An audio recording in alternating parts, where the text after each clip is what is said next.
Okay, forget the tourist traps and royal scandals. Today's deep dive takes us into the real London, Mm, as told by the people who actually live it, Redditors. that's right. We're trading those glossy postcards for the raw, unfiltered experiences found in hyperlocal subreddits. Right. Think of it as eavesdropping on the city's most interesting conversations. And believe me, things get interesting. Oh, We're yeah. talking public poop conspiracies, Mm. hidden pockets of urban jungle, and one Londoner's very relatable struggle with sobriety in a city that practically invented the pub crawl. And that's just scratching the surface. We'll also be digging into some serious topics like homelessness and the power of grassroots activism, all through the lens of everyday Londoners. So grab your Oyster card, metaphorically speaking, of course, Of course. and get ready for a wild ride through the heart of London. First, stop Shoreditch. But be warned, this isn't your typical sightseeing tour. Oh no, this is where things get a little messy, literally. We're talking about the curious case of the Shoreditch shitter. You see, it starts with a few Redditors noticing an increase in, shall we say, deposits in public places. Right. Not exactly the street art Shoreditch is known for. Yeah, and it quickly spirals from there. People are sharing their own encounters, speculating about possible culprits.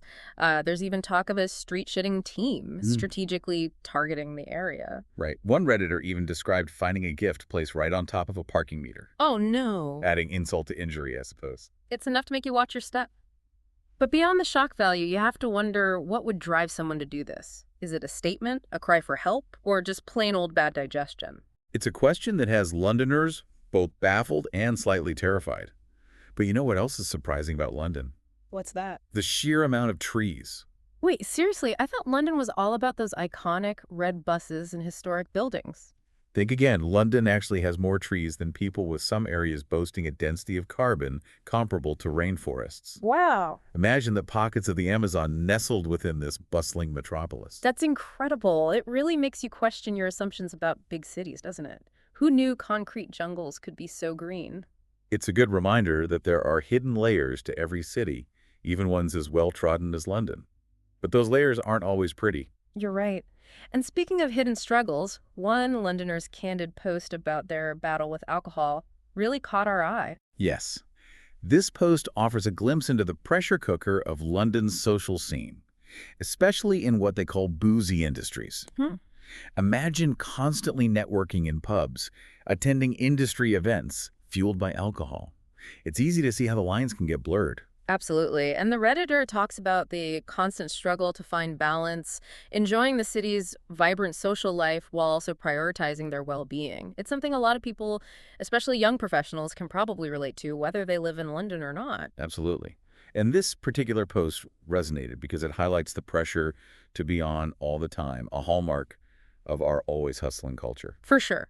But it's not all doom and gloom in London. We also came across a post that highlights the power of collective action, something that feels particularly relevant in today's world. You're talking about the National Leasehold Campaign, right? Exactly. It's urging leaseholders, that's people who own their homes for a fixed period, to contact their MPs or members of Parliament on October 7th. Exactly. It's about this ongoing leasehold scandal in the UK, where some homeowners are finding themselves trapped in unfair contracts with rising fees and little control over their own properties. It's a complex issue with huge financial and emotional stakes for many Londoners. But what's inspiring is seeing how these Redditors are using their platform to mobilize and demand change. It's a good reminder that even in a city as massive and seemingly impersonal as London, grassroots activism can still make a difference.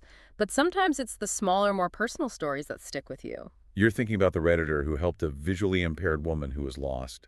Yes. It's such a simple act of kindness. But it sparked a whole discussion about social responsibility in a busy city. When do we step in to help?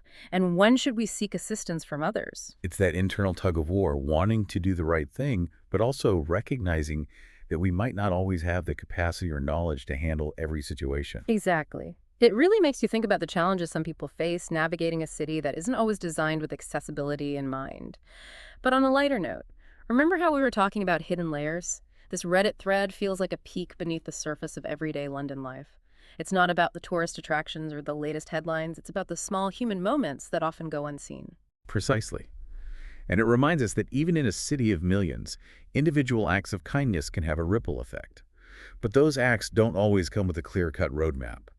This Redditor's story highlighted the uncertainty of knowing when to offer help, when to call for backup, and when to simply acknowledge our own limitations. Right. It's a good reminder that we're all just figuring things out as we go, especially in a place as dynamic and unpredictable as London. Speaking of figuring things out, we have to circle back to that post about the Londoners' struggle with alcohol. It feels particularly relevant given our conversation about social pressures and the fast-paced nature of city life. It's a side of London that often gets glossed over the pressure to keep up, to be constantly socializing, to never miss out. And for someone trying to moderate their drinking, that kind of environment can be incredibly challenging. Totally. Imagine trying to stick to 1 pint when everyone around you is on their third round. It takes a lot of self-awareness and willpower to navigate those situations. And as this Redditor pointed out, that pressure to be on isn't limited to after-work drinks. It bleeds into every aspect of London life, from work events to weekend brunches. Exactly. And it speaks to a larger societal trend, wouldn't you say? Yeah. This glorification of hustle culture, of being constantly plugged in and available.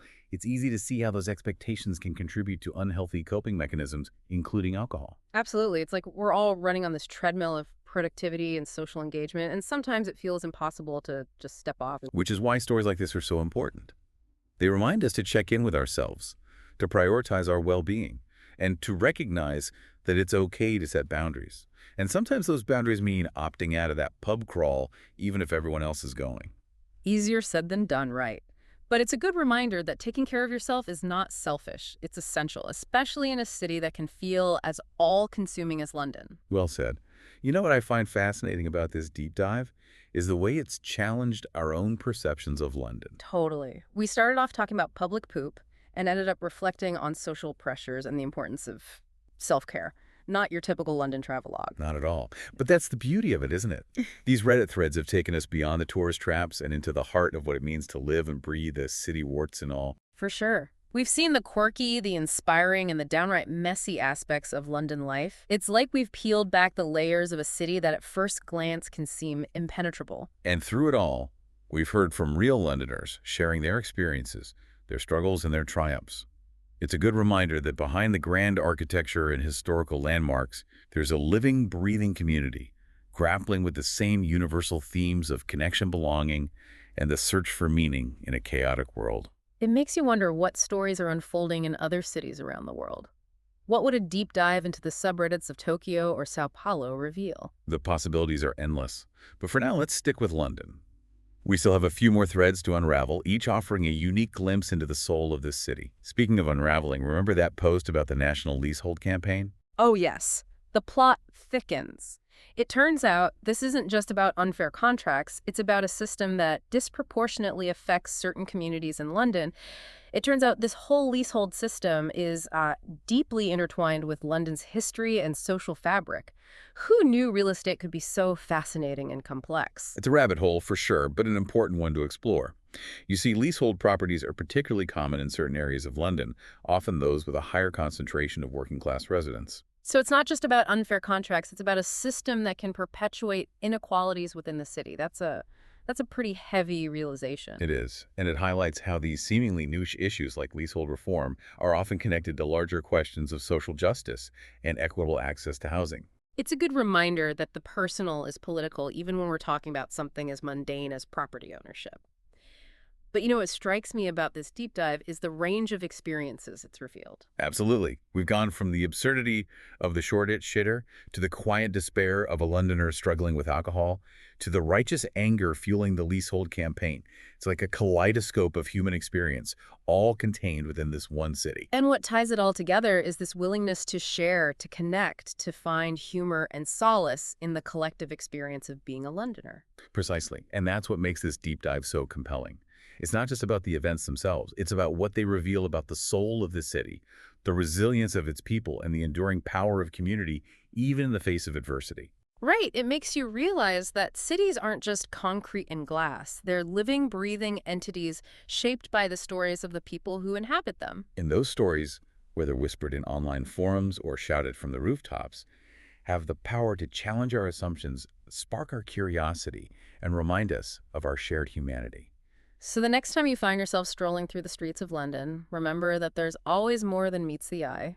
Behind every historic facade and bustling street corner, there's a story waiting to be uncovered, a hidden layer to be explored. And who knows? You might even stumble upon a gift from the Shoreditch shitter. But if you do, maybe just take a picture and keep walking. Good advice. On that note, we'll leave you to ponder the mysteries of London. From the quirky to the concerning, it's a city that never fails to surprise. This has been a wild ride through the heart of London, and we can't wait to dive into our next topic with you soon.